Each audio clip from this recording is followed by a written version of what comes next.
वो ब्राह्मण हैं, उन्होंने आपको गाली दिया, वो ठाकुर हैं, उन्होंने आपको गाली दिया। आज का जो नेता है, क्योंकि अशिक्षित है, उसको सर जैसे यहाँ पे कोई सम्मान ही नहीं है, ऐसे पड़े हुए हैं, धूप लग रही है, इनकी व्यवस्था, कॉलेज की जो मेंटेनेंस व्यवस्था है वो सब अच्छी तरीके से करना चाहिए। मुख्यमंत्री जी खाना तब खाते जब आपके थाली में खाते, आपके घर का बना हुआ खाना खाते, परंतु नहीं खा सकते। नमस्कार, आप देख रहे हैं 24/7 हावर्स न्यूज़। आज हम अयोध्या में आए हुए हैं। यहाँ पर पूर्वांचल के सबसे बड़े महाविद्यालय साकेत पीजी कॉलेज, वहाँ छात्र संघ का चुनाव टाल दिया गया और यहाँ पर छात्र संघ भवन पर आए हुए हैं। यहाँ पे वहाँ की जर्जर हालत को हम दिखाने का प्रयास करेंगे आप लोगों को कि यहाँ पे छात्र संघ का जो भवन बनाया गया उसकी जर्जर हालत है। आप लोग कैमरे में देख भी सकते हैं उस जर्जर भवन को। कुछ छात्र नेता भी हैं, उन लोगों से हम जानकारी लेंगे कि यहाँ को जो छात्र संघ भवन बनाया गया है उसकी जर्जर हालत कैसे है।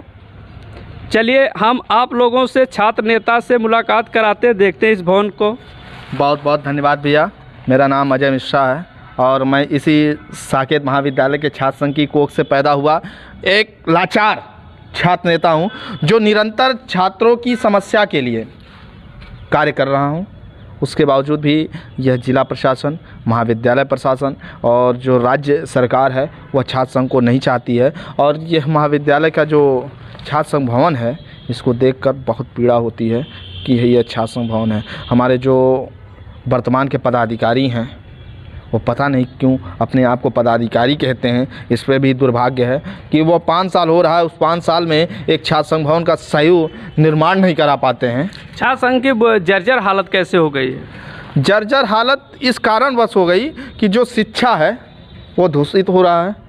शिक्षा को दबाने का प्रयास किया जा रहा है। यदि नेता तभी पैदा हो सकता है जो अच्छा बोल सके, अच्छा पढ़ा होगा तभी बोल पाएगा। परंतु आज तो पूंजीपति के बच्चे राजनेता होते हैं, उनके पास अरबों रुपए हैं, वो पैसा देते हैं ऊपर और वहाँ से खरीद के टिकट लाते हैं और वो नेता हो जाते हैं। तो वो क्या करेंगे? नेता वही हो सकता है जो नियत के हिसाब से चले, नियति के हिसाब से। छात्र संघ भवन की जर्जर हालत आपको हमने दिखाया और यहाँ छात्र नेता, उनसे भी हमने जानने का प्रयास किया कि लगता है शिक्षा पूंजीपतियों के हाथ में। क्या ऐसा आप सिद्ध करना चाहते हैं क्या? देखिए क्या है कि जब शिक्षा का व्यापार होगा तो कैसे हो पाएगा व्यवस्था। यहाँ पे जितने भी लोग आए सब देख रहा हूँ कि कॉलेज की जितने लोग कॉलेज के, कुछ लोग स्टाफ के टीचर हैं जो इस महाविद्यालय से बड़ा अपना प्राइवेट कॉलेज खोल चुके हैं। इसी महाविद्यालय में कुछ टीचर ऐसे भी पढ़ते हैं जो जो इस महाविद्यालय से भी बड़ा अपना प्राइवेट कॉलेज खोल चुके हैं ताकि अपने बच्चों को प्राइवेट स्कूल में पढ़ाया जा सके। नहीं, अपने बच्चों को विदेश भेज करके पढ़ाएं और उसी पैसे से टिकट ले करके वो सीधा विधानसभा और लोकसभा में पहुँचें और हम लोगों को दबाने का काम हर तरह से किया जा रहा है। जो गरीब हैं, जैसे हम लोग लाचार हैं, हम लोग संघर्ष आगे बढ़ना चाहते हैं, समाज की सेवा करके समाज की समस्याओं का समाधान करने के बाद हम लोग आगे बढ़ना चाहते हैं। लेकिन जो डायरेक्ट पैसा दे करके टिकट लाते हैं और अपने व्यक्तिगत जीवन जीने का प्रयास करते हैं, वो समाज की क्या देख रखेंगे। हम लोग हैं समाज के लिए, वो लोग हैं अपने व्यक्तिगत के लिए। तो यही आज का दूषित समाज।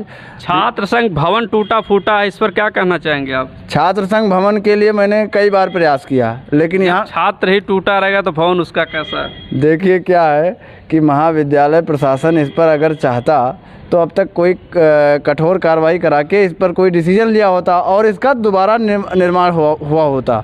लेकिन वो उसको भी चाहिए पैसा। यहाँ के जब लोगों से कहा जाता है कि छात्र संघ का निर्माण करा दीजिए छात्र संघ भवन का, तो वो कहते हैं अच्छा जब छात्र संघ ही नहीं है तो भवन का क्या ज़रूरत, और जब छात्र ही नहीं है तो ऐसे भवनों को मनवाने की आवश्यकता क्या है। छात्र संघ मतलब जानते हैं, छात्रों का संगठन, छात्रों की एकता। परंतु आज जो माहौल चल रहा है वहाँ छात्रों की एकता नहीं है। यहाँ छात्र इकट्ठा जानते कहाँ होते हैं? पबजी पर, छात्र व्हाट्सएप पर, छात्र यदि इकट्ठित होगा फेसबुक पर, 500 के मेरे लाइक गए। इतने खेल भी नहीं है व्यक्ति के अंदर। जब मानसिकता समाज, आपने कहा ना स्वच्छता और सबकी व्यवस्था, यहाँ पे देख लीजिए क्या दशा है। कॉलेज में ना तो साफ सफाई रहती है, छात्र भवन की देख लीजिए, और यहाँ पे विराज रहे महान विभूतियों की दशा देख लीजिए, दशा। ये लोग इस महाविद्यालय के लिए या अपने पूज्य धरोहर हैं, आप घुमा करके दिखाइए इनको दोबारा, ये इनका सम्मान देख लीजिए। इनको चाहिए कि दीप की माननीय डॉक्टर प्राचार्य भी, आप लोगों ने देखा कि माननीय श्री राम प्रसाद चौधरी जी हैं, मंत्री खाद्य एवं रसद विभाग उत्तर प्रदेश, कृष्णनाथ वर्मा जी की ये मूर्ति। और श्रीमती सुधा वर्मा जी, अध्यक्ष जिला पंचायत अम्बेडकर नगर छात्र संघ अध्यक्ष कृष्णनाथ वर्मा जी यहाँ के जस्ट सामने हमने दिखाने का आप लोगों को प्रयास कर रहे हैं। देखिए इतनी बड़ी ईंट देखिए उनके सामने लगी हुई है, देख सकते हैं आप लोग। ये देखिए हालत यहाँ की है।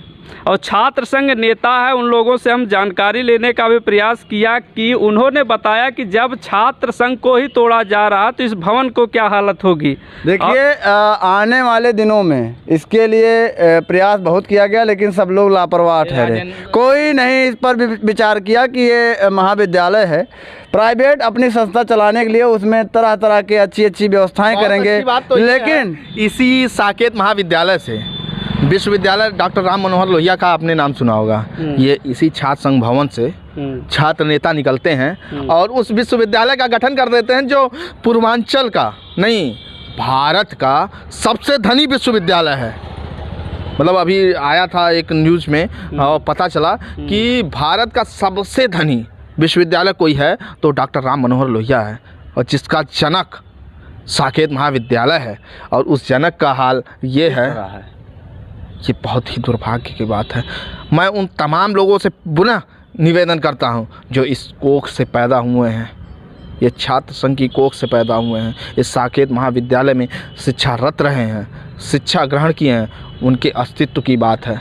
क्योंकि उनकी जो आने वाली पीढ़ी है उनसे अवश्य पूछेगी पिताजी आपने पढ़ा कहाँ था, तो वो बताएंगे हाँ एक साकेत महाविद्यालय था की उपाधि नहीं आनी चाहिए। मैं उस साकेत महाविद्यालय, मुझे कहना होगा कि मैं उस साकेत महाविद्यालय का स्टूडेंट था जो पूर्वांचल का सबसे बड़ा महाविद्यालय था, जहां पढ़ने के बाद मैं इस पद पर हूं। परंतु ये नहीं कहना पड़ेगा कि मैं इस पद पे हूं, उस साकेत विद्यालय था।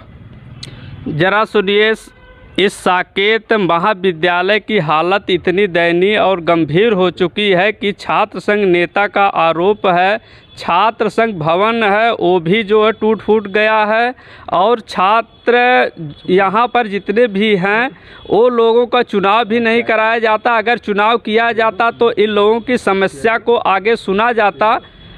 और भी कुछ कहना चाहेंगे इसके विषय में? नहीं, ज़्यादा कुछ तो नहीं कहना चाहेंगे। मैं सभी से हाथ जोड़कर निवेदन करता हूँ, पहला महाविद्यालय की शिक्षा प्रणाली को सही करें, और नई शिक्षा नीति लागू की गई है तो बड़ी अच्छी बात है, उसके हिसाब से उसकी व्यवस्थाएं की जाएं। जैसे छात्र आता है वो जनपद बस्ती से आता है, गोंडा से आता है, बहराइच से आता है, यहाँ तक गोरखपुर से आते हैं, सिद्धार्थनगर से लोग आते हैं, बाराबंकी से आते हैं, अम्बेडकर नगर से आते हैं, कई ज़िलों से आते हैं, यहाँ कई मंडलों से आते हैं। बलरामपुर मंडल से लोग यहाँ पढ़ने आते हैं, मैंने कईयों का एडमिशन कराया बलरामपुर मंडल के। ऐसे छात्र आते हैं, उन छात्रों की बहुत दूर से आते हैं, तो कम से कम जो सरदार भगत सिंह वो बनाया गया है उस सरकार से और निवेदन करेंगे और जिला प्रशासन से कि वह पुनः छात्रों को हैंडओवर कर दिया जाए। इस छात्र संघ भवन का सही से फिर से रेनोवेशन कराया जाए या इसे तोड़कर फिर से नया बनाया जाए। और जो हमारे महाविद्यालय के महापुरुष हैं, जैसे आप दीप कृष्ण वर्मा कह रहे हैं, मैं कृष्णनाथ वर्मा जी, डॉक्टर राजेंद्र प्रसाद जी, और ये कौन मिश्रा जी हैं, निपेश मोहन, राम गोपाल मिश्रा जी, अन्ना जी, बहुत तेज नेता थे। जो भी धरोहर इस महाविद्यालय के नाम पर जिन्होंने कुछ योगदान दिया है इस महाविद्यालय को आगे बढ़ाने के लिए, जैसे राम जन्मभूमि का मुद्दा आप जान ही रहे हैं, पूरा संसार जान रहा है, ऐसे सरकार उस पर काम कर रही है। तो थोड़ा सा अयोध्या से राम जन्मभूमि से लगा हुआ ये महाविद्यालय पहला है। सरकार को इसे गंभीरता से लेकर के राम जन्मभूमि को जानते हैं, जैसे राम जन्मभूमि को, एक मिनट देखिए,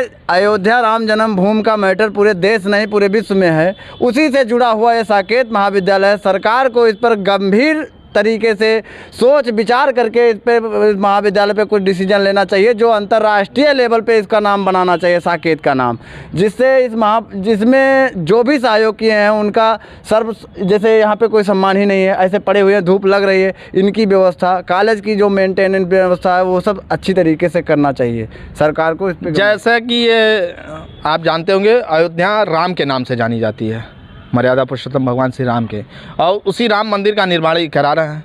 उसी तरह यदि शिक्षा में, यूपी को यदि शिक्षा में जाना जाता था तो लोग कहते थे अपने बच्चे को, अरे जानते हो हमारा लड़का कहाँ पढ़त है, हमारा लड़का साकेत में पढ़त है, जो यूपी का सबसे बड़ा है, वो का एक्सपोर्ट कहा जाता है, जो विदेश नहीं जा पाता था वो साकेत में पढ़ाना चाहता था कि मेरा लड़का एक्सपोर्ट में पढ़ता है। परंतु दुर्भाग्य से मैं कहना चाहूँगा कि अब ये कहने में मुझे ही शर्म आता है कि मैं एक्सपोर्ट में पढ़ता हूँ। 21वीं सदी में जी रहे हैं, ऐसा शिक्षा पर क्यों कर रहे हैं? शिक्षा है ही नहीं है, किस शिक्षा के बारे में? टीचर पढ़ा नहीं रहा है और मैं पढ़ना नहीं चाहता, वो पढ़ाते नहीं तो मैं पढ़ना नहीं चाहता। पहले मैं जब 2012 में यहाँ एडमिशन लिया था तो मैंने देखा था कमरे के बाहर होकर मुझे क्लास लेना पड़ता था, और परंतु आज देखना पड़ता है कमरे में ही बच्चे नहीं हैं तो क्लास कौन लेगा। और महाविद्यालय में आपने देखा होगा भीड़ बहुत थी। जब टीचर पढ़ाना चाहेगा और टीचर जब पढ़ाएगा, गुरु और शिक्षक के रूप में लोग रहेंगे तो पढ़ाई होगी और अच्छी पढ़ाई होगी और इस महाविद्यालय को पुनः जाना जाएगा। मैं उन तमाम अपने भाई बहनों से निवेदन करना चाहता हूँ, वह शिक्षा के रूप में, शिक्षा के लिए निरंतर आगे बढ़ें, क्योंकि आने वाले समय में आपको बहुत दिक्कत होगा। और जिस तरह से जो निराकरण के लिए आप सभी को आगे आना होगा, और इस पर जो है सभी से रिक्वेस्ट है कि इस वीडियो को देखने के बाद इस वीडियो को ज़्यादा से ज़्यादा शेयर करें, इसलिए क्योंकि ये उस गौरव की बात है, वो महाविद्यालय है जो अंतर्राष्ट्रीय लेवल पे, जैसे राम जन्मभूमि का मुद्दा इतना करना था, मैं चाहता हूँ उसी से जुड़ा हुआ ये कॉलेज है तो इसका भी नाम पूरे संसार में जाए और इसका न्यू निर्माण हो, साकेत का नाम पूरे देश में जाए और ऐसा इस कॉलेज की व्यवस्था हो सके, इसीलिए प्रयासरत। और ये एक लास्ट शब्द सरकार के लिए, ये यह सरकार थी जो आपके पास वोट था, आपने सरकार को, जो वर्तमान सरकार है उसको आपने वोट दिया, और हमारे सरकार के मुख्य जो लोग हैं जैसे माननीय प्रधानमंत्री जी, उन्होंने कहा मेरे पास कटोरा है, और उन्होंने हम लोगों को कटोरा थमाने का काम किया है। तो मैं सरकार से कहूँगा अपना कटोरा अपने पास रख लें और हमारा वोट हमें वापस कर दें, क्योंकि आपस नहीं करेंगे तो हमारी शिक्षा व्यवस्था चली जाएगी, और शिक्षा व्यवस्था यदि मेरी चली गई तो आने वाले पीढ़ियों को हम क्या बताएंगे। पुनः जो ये 70 साल कहते हैं देश को गुलाम कर दिया कांग्रेस ने, वह 70 साल पीछे वाली शिक्षा हो जाएगी। आप सुनते होंगे हमारे SC वर्ग के लोगों के लिए निःशुल्क शिक्षा थी। सरकार कहती है कि मैं SC वर्ग के लिए मैं उनके घर पे खाना खा लेता हूँ। हम कह रहे हैं खाना खाने की ज़रूरत नहीं है, बहुत ख़राब खाना बनाते हैं, उनको शिक्षा दे दीजिए, हम उन्हें सोच लेंगे वो खाना आपने खा लिया, उनको सुविधाएं दे दीजिए, हमने जान लिया। परंतु उनको क्या, वो SC वर्ग से कहेंगे वो ब्राह्मण हैं, उन्होंने आपको गाली दिया, वो ठाकुर हैं, उन्होंने आपको गाली दिया। आज का जो नेता है क्योंकि अशिक्षित है, उसको जातिवाद ही फैलाने में अच्छा लगेगा। वो खाना खाता है आपके यहाँ, मतलब SC वर्ग के यहाँ जाके खाना खाता है, परंतु खाना कहाँ से आता है?